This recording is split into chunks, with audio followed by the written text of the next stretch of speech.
Hoy en Conversaciones tengo el gusto de enlazarme hasta Venezuela con un poeta y ensayista cubano que lleva años exiliados allí, aunque en total su exilio doble ha sido de más de 50 años y su obra extensa, 5 libros de ensayos compilados en Contra la Página, 6 libros de poemas reunidos en Cantos Rodado, pero vamos a hablar de su obra, que es como hablar de su vida, porque esta está reflejada en esa obra. Se trata del autor, del escritor cubano Octavio Armand, apellido francés. ¿Cómo estás, Octavio?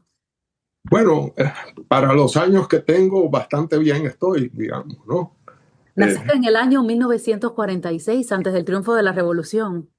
Sí, nací en el 46, cuando la revolución triunfa, cuando yo tengo 12 años y medio. Y estábamos en un primer exilio, regresamos al triunfar la revolución y después tuvimos que salir de nuevo. Estaban exiliados en En contra de... Nueva York. Exacto. ¿Y cómo fue esa segunda vez que te exiliaste? La segunda vez que deciden Bueno, irse fue de... más difícil porque no ha tenido fin, ¿no?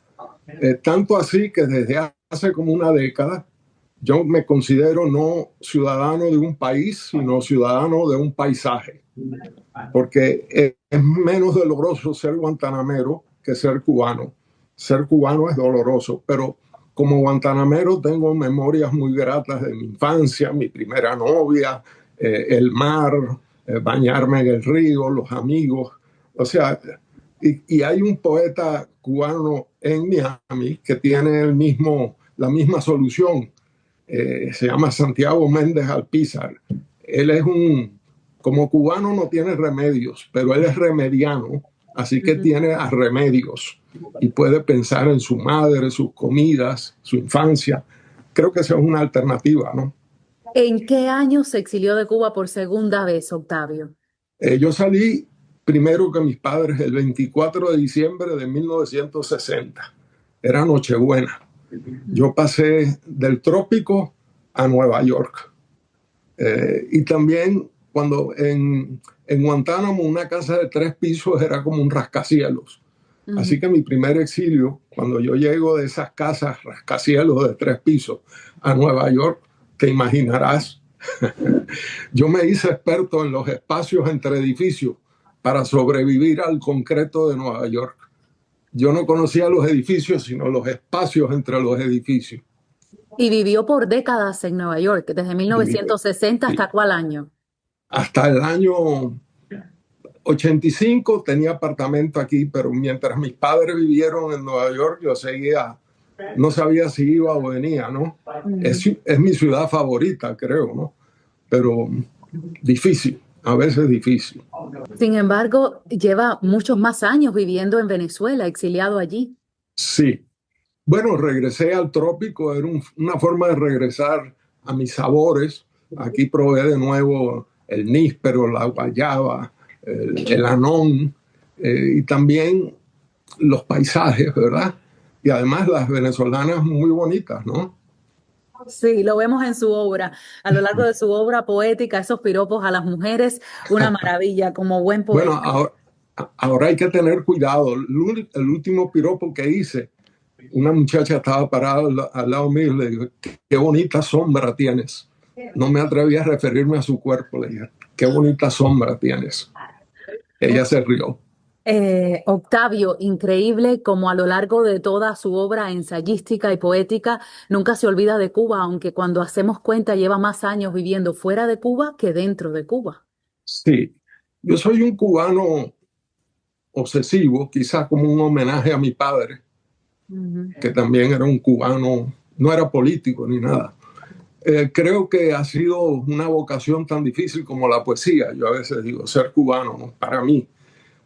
Yo era absolutamente casi bilingüe desde niño, porque fui a una escuela americana, y como temía perder hasta mi lengua y perder mi cubanía, me empeñé en ser cubano. Mis lecturas del siglo XIX cubano, de poesía y de historia, de los periodistas que iban a ver a los mambises. O sea, yo me obsesioné por estudiar textos cubanos para no perderme de mi cubanía, ¿no?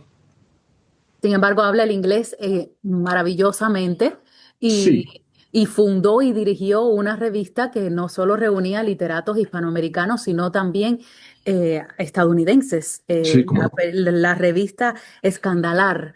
Sí. Háblenos de de esos años en Nueva York, Bueno, Octavio. la revista Escandalar, que quería sonar como escándalo, pero el escandalar es el cuarto de brújula en los barcos antiguos, o sea que es lo opuesto a escándalo, es la búsqueda de un orden, ¿no? Esa revista nace como un empeño nuevo de cubanos a hacer una revista que ya no fuera un gueto para cubanos.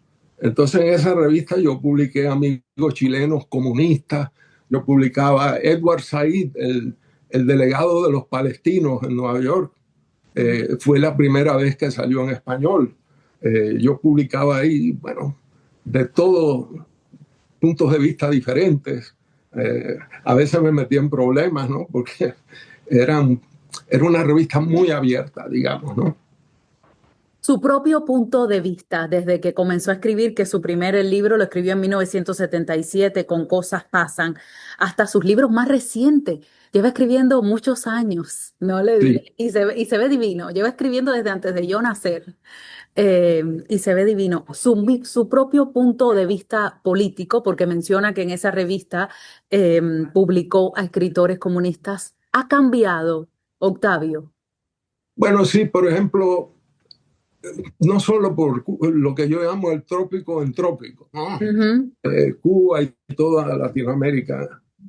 Ojalá algún día lleguemos al presente. Eh, la independencia que costó tanto se frustró. Es como si viviéramos la resaca de borracheras, la borrachera de la independencia. Si tú lees la última carta de Bolívar, dice, lo único que podemos hacer en América es emigrar. Entonces la borrachera de la independencia no nos trajo soberanía, nos trajo dictadores y corrupción. La borrachera de la revolución, que era necesaria, terminamos en una resaca. Los exilados y los emigrados internos, como decía Trotsky, de la gente que adentro vivía por fuera, representamos la resaca de una borrachera, ¿no? Entonces, ¿cuándo llegaremos al presente? No sé, pero en nuestros países la gente se apura para llegar tarde. Tenemos que llegar al presente algún día. ¿Cómo es vivir en Venezuela en el año 2025 para un poeta e intelectual cubano como usted, que ya se fue de Cuba, se exilió en Nueva York, después ha decidido regresar a lo más cerca que es Cuba, Venezuela, y ahora está viendo lo que sucede en Venezuela? Sí, bueno, desde que nací, eh, casi, me decían, ten cuidado. O sea, una cosa maravillosa de la dictadura es que le dan un valor a la palabra. O sea, la palabra la reprimen porque la palabra tiene fuerza, tiene poder, ¿verdad? Entonces las dictaduras le hacen ese favor a la poesía. Le dan una importancia enorme a la palabra y la reprimen, la censuran, la vigilan. Desde que yo era muchacho, ten cuidado, no repitas en la calle lo que oyes en la casa, muérdete la lengua, los muchachos Eso en hablan cuando Cuba, la gallina esa es mea. su vida en Cuba.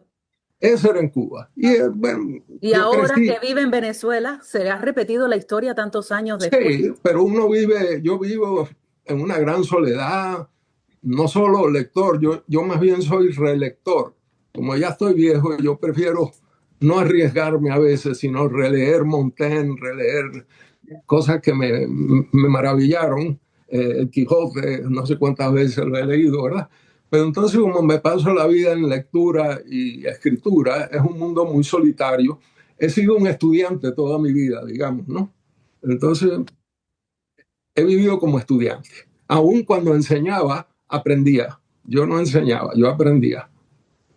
Entonces, a mi pregunta de cómo es vivir en Venezuela siendo un poeta e intelectual cubano exiliado allí desde hace tantos años, cómo es vivir allí ahora, me responde que su refugio es la poesía y sus lecturas.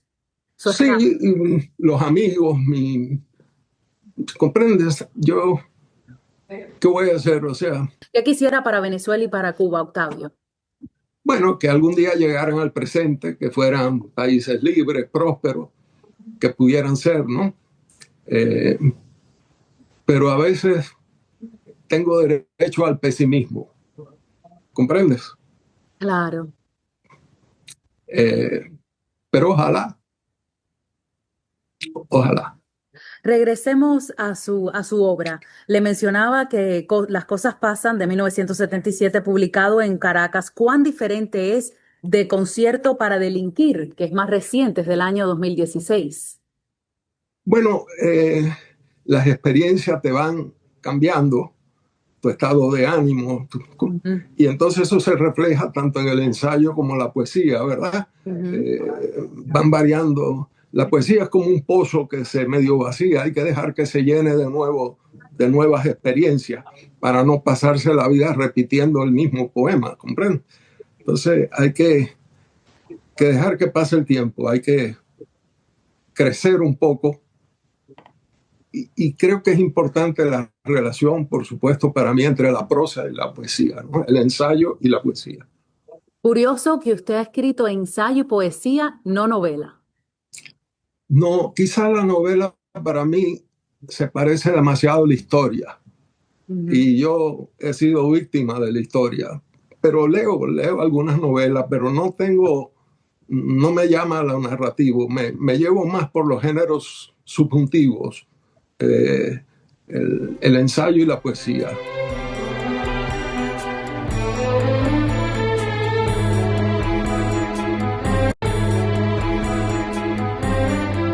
Cuando converso con escritores me gusta leer parte de lo que ellos han escrito.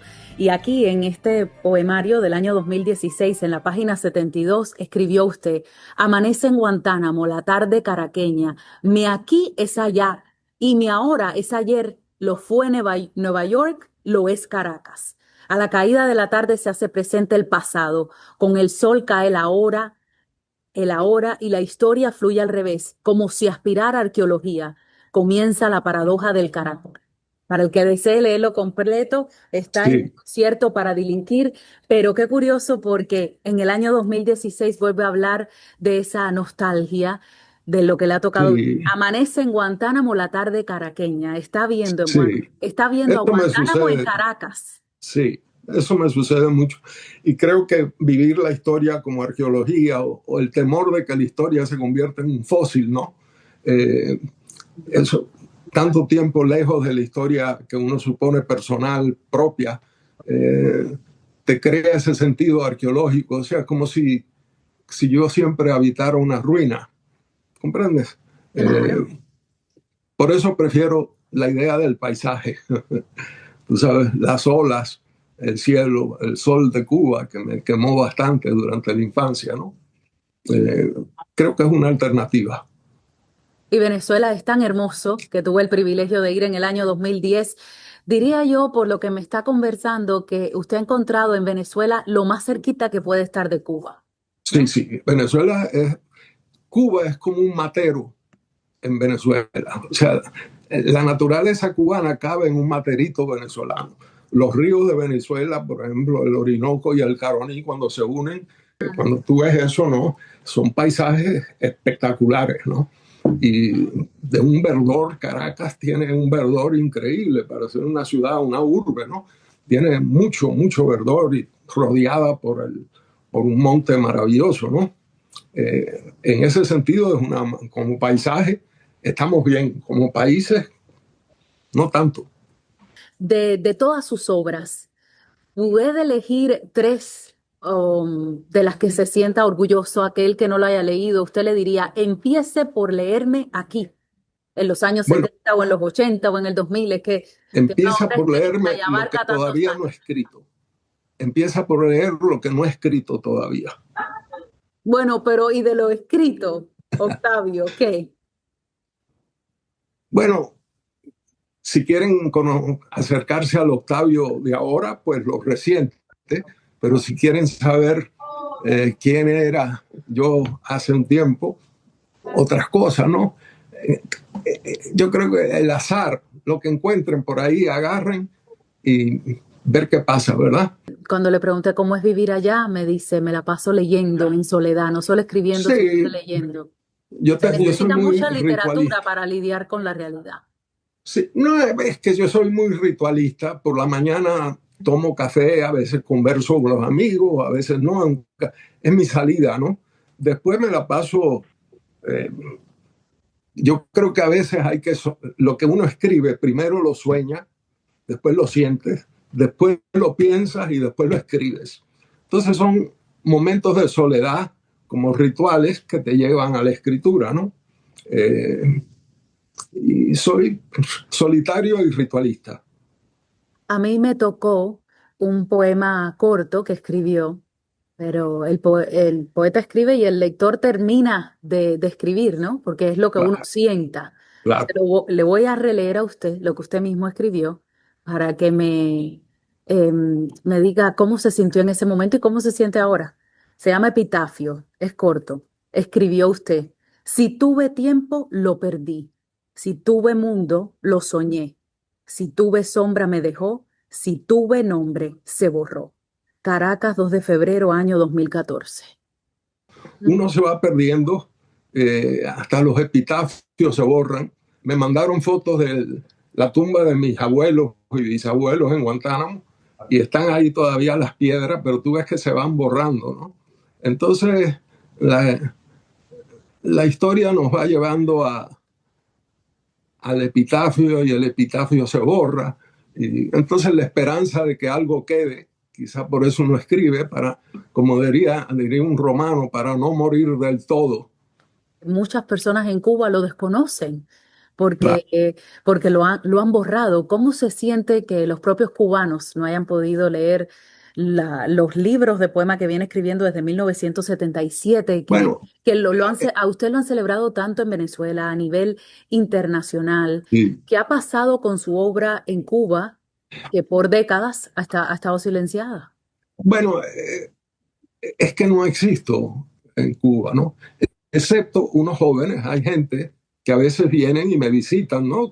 Y que regresan a Cuba. Entonces se llevan y circula así como, casi como las catacumbas, los cristianos antiguos, ¿no? Mm. Circulan así en una estricta minoría, ¿no? Pero, y yo también desconozco, lamentablemente, gran parte de lo que se hace en Cuba. Ese es el problema que tenemos, ¿no? Ujú. Que nos desconocemos. No sé si algún día podremos estar juntos de nuevo, ojalá, ¿no? Pero creo que nos desconocemos. Es Y lamentable. los mantienen aislados, que no entran estos libros. En este espacio tuvimos la oportunidad de entrevistar a otro escritor que pudo llevar su libro a Cuba, Armando Correa, y sin embargo le quitaron todos los libros, porque hablaba de una parte de la historia y ni siquiera era en contra del gobierno Sí, cubano en sí. aquel momento, una parte de la historia, la niña alemana. Sí, Hablaba a mí me de la invitaron una historia vez, que pero querían yo borrar. no quise. Regresar a Cuba quiere decir que uno ya no es exiliado. Si uno puede regresar, no eres exiliado. Yo prefiero no, por respeto a mi padre, que murió siendo cubano en Nueva York, prefiero morir fuera a morir dentro como Martí, que murió. Él fue a Cuba para morir y el que lo remata es un cubano. Eh, Me tocará morir fuera. ¿Cuánto se pierden muchos intelectuales cubanos dentro de Cuba que sí les gustaría y aprenderían de su obra y la disfrutarían cuando se caigan las fronteras, cuando puedan entrar libros Bueno, como el suyo y como tantos la otros? poesía, ¿Cuál quisiera que leyeran? ¿Cuál libro quisiera que los cubanos que bueno, ahora no tienen? quizá lo de los cubanos, descubrir el ocho cubano para que vean que tenemos un puente en común todavía, ¿no? Pero no tenemos que engañarnos, la poesía y la literatura es cosa muy minoritaria, ¿no? Ujú. Eh, no somos, lamentablemente, ¿no? Somos pocos. Pero es importante, por eso este Ah, espacio no, de no, conversaciones con escritores, no, porque no, yo lo nosotros, creo absolutamente. Pero, y la poesía, como te dije, el poder de los poetas no solo tienen que tener palabras, sino palabras. O sea, cuando yo leo poesía, yo quiero leer un hombre que tenga palabras, o sea, que sepa jugar con el lenguaje, pero también que tenga palabras. A mí no me interesan los farsantes. Entonces, si yo concluyo que algo no tiene palabra, no me importan sus palabras.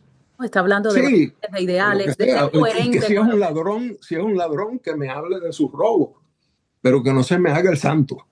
¿Tú comprendes lo que te digo? Que cada cual, así como cuando conoces tú una persona, te impresiona porque te parece sincera, pero si es un hipócrita, uno dice, no, no quiero, prefiero estar solo, ¿verdad? Entonces uno busca palabras y palabras, las dos cosas. Quizá el ensayo corrobora un poco lo que hay de palabra en los poemas, ¿no? Porque el ensayo desarrolla un poco los mismos temas, ¿no? Y les da circunstancias de dónde viene tal cosa, ¿verdad? Pero creo eso, que tiene que haber las dos cosas. ¿Cuál de sus ensayos le viene a la mente cuando dice eso? Sabemos que tiene 5 libros de ensayos que se compilaron en Contra la Página, que lo hizo la editorial Caligrama, la misma que hizo Cantos Rodados. ¿Cuál de sus ensayos cree usted que encierra este pensamiento tan profundo que Fíjate, nos acaba de compartir? hay un ensayo que se llama Arqueología del Sabor, que coincide mucho con un muchacho que entonces estaba en Cuba, que ahora está en España, que es Ponte, Antonio José Ponte, que escribió Las Comidas Profundas. En ese sentido, estábamos hablando un poco de lo mismo, ¿no? De sabores que se perdían, que terminaban enterrados, que terminaban como arqueología, lo que te dije antes de la Mavinga. O sea, tú sabes que un amigo venezolano fue a Guantánamo y preguntó por Mavinga. No solo no la hacían, sino que no sabían lo que quería decir. Es una palabra de origen africano, pero que de niño eso era una palabra mía. La Mavinga, eso no existe. No sabían de qué estaba hablando. Entonces, ese ensayo, Arqueología del Sabor, es un recuerdo a través de la historia de Cuba, de cómo el sabor se fue mezclando con otras cosas, ¿no? También me ha interesado, por ejemplo, la coincidencia de la navegación y la cirugía. O sea, en el siglo, a mí me interesa la medicina del siglo XV, XVI, entonces se fueron haciendo mapas del cuerpo y se fueron haciendo dibujos cartográficos que parecían también anatómicos. O sea, cómo se explora simultáneamente el cuerpo y el territorio. El cuerpo como territorio y el territorio como cuerpo. Las descripciones de Colón de un cuerpo describen el paisaje en términos del cuerpo y a veces se describe el cuerpo en términos de un mapa, ¿verdad? Como si fuera un territorio. Eso sucede en el siglo XV, XVI, bastante, bastante. Es decir, que la invitación, porque se nos acaba el tiempo, es a leer a Octavio Armand, leer sus libros de poemas, sus 6 libros de poema, o pueden leerlo los compilados, sus 5 libros de ensayo.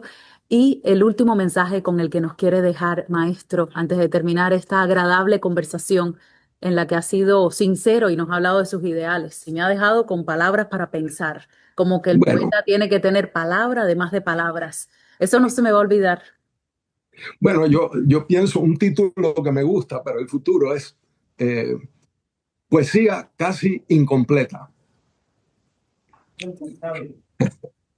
No, mira, muchas gracias por invitarme y bueno, muchas gracias. Y me alegra que hayas conseguido un libro mío y que algún poema haya llegado, haya entrado por tus ojos hasta el corazón. Ojalá. Gracias por lo que viene escribiendo desde el año 1977. Gracias por su cubanía, tan celebrado en Venezuela, dejando nuestro nombre en alto. Admirable y gracias por sus palabras el día de hoy. Bueno, gracias a ustedes. Esto fue Conversaciones con el poeta y ensayista cubano que reside en Venezuela, Octavio Armand. Nos vemos a la próxima.